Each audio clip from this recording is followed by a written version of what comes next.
4 ოქტომბრის საქმის განხილვა გრძელდება თბილისის საქალაქო სასამართლოში. ამ წუთებში მიმდინარეობს ხდომა მურთაზ ზოდელავას, ირაკლი ნადირაძის, პაატა მანჯგალაძის, პაატა ბურჭულაძის, ლაშა ბერიძისა და კიდევ 5 პირის საქმეზე.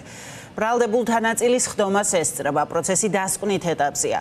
დაცვის მხარე საბოლოო სიტყვებს წარმოთქვამს. ბრალდებულებს საქართველოს კონსტიტუციური წყობილების ძალადობით შეცვლის ან სახელმწიფო ხელისუფლების დამხობისკენ მოწოდებას, სტრატეგიული ან განსაკუთრებული მნიშვნელობის ობიექტის ხელში ჩაგდების ან ბლოკირების მცდელობას და ჯგუფური ძალადობის ორგანიზების ხელმძღვანელობის ან მასში მონაწილეობას ედავებიან. თუმცა ბახუტაშვილი გვეტყვის პროცესის დეტალებს. 4 ოქტომბრის საქმის კერძოდ კი ლიდერების ეპიზოდის განხილვა კვლავ გრძელდება. უკვე მეორეს ხდომაა, რაც მოსამართლე ირაკლი ხუსკივაძე ადვოკატების დასკვნით სიტყვებს ისმენს და ამ წუთებშიც ირაკლი ხუსკივაძე ლაშა ბერიძის ადვოკატის რამაზ ჩინჩალაძის დასკვნით სიტყვას უსმენს. ადვოკატებს ბევრი აქვთ სათქმელი სასამართლოსთვის, მით უფრო 6 თვიანი სასამართლო განხილვების ფონზე მოწმეთა დაკითხვის ვიდეო მტკიცებულებების გამოკვლევის შემდეგ ისინი ამბობენ კვლავ, რომ პროკურატურამ ვერ შეძლო ამ საქმეზე დამაჯერებელი მტკიცებულებების წარმოდგენა, რომელიც ამ ადამიანებისათვის წარდგენილ საკმაოდ მძიმე ბრალდებებს დაადასტურებდა. შესაბამისად, ისინი აცხადებენ, რომ ობიექტური მართლმსაჯულების პირობებში მსგავსი მტკიცებულებებით გამამტყუნებელი განაჩენის გამოტანა პრაქტიკულად შეუძლებელი იქნებოდა, თუმცა ამახვილებენ ყურადღებას იმ გარემოებაზეც, რომ საქმეს აქვს პოლიტიკური მოტივაცია. შესაბამისად, ახლა ჯერი მოსამართლე ირაკლი ხუსკივაძეზე, ამის პარალელურად კი ბრალდების მხარეს აქვს მოლოდინი, რომ ამ საქმეზე დადგება ერთადერთი სამართლიანი გადაწყვეტილება, რომელიც სახელმწიფო ბრალდებისთვის არის გამამტყუნებელი განაჩენი.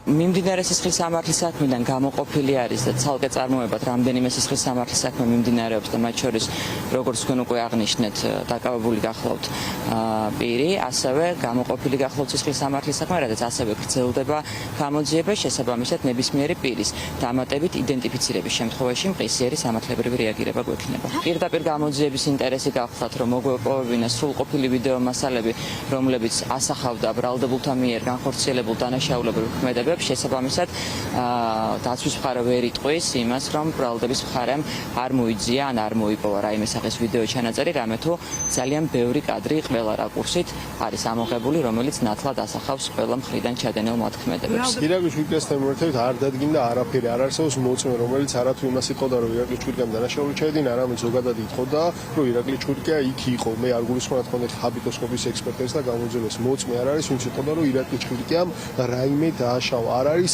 ვიდეო გარდა ერთი მცირე ვიდეოზე, რომელიც სინამდვილეში არაფერს არ ამტკიცებს. ამგვარი დაუსაბუთებელი ბრალის პირობებში, რა ვიცი, ერთადერთი რაც შეგვიძლია ვფიქროთ, არის ის, რომ ეს გახლავთ პოლიტიკური მოქმედების ინსტრუმენტი იმისთვის, რომ ქართულ მოქალაქეებმა გააჩუმოს საკუთარი პოლიტიკური ოპონენტები. ამ შემთხვევაში ბრალდების მხარე თუ ელოდება იმას, რომ გამომტყუნებელი განაჩენი გამოვა, ამას მე გარწმუნებ თუ არ ელოდება იმის გამო, რომ მათ აქვთ ჩატარებული ყოველმხრივი და ობიექტური გამოძიება და წარმოდგენილი აქვს თუ არა მტკიცებულება.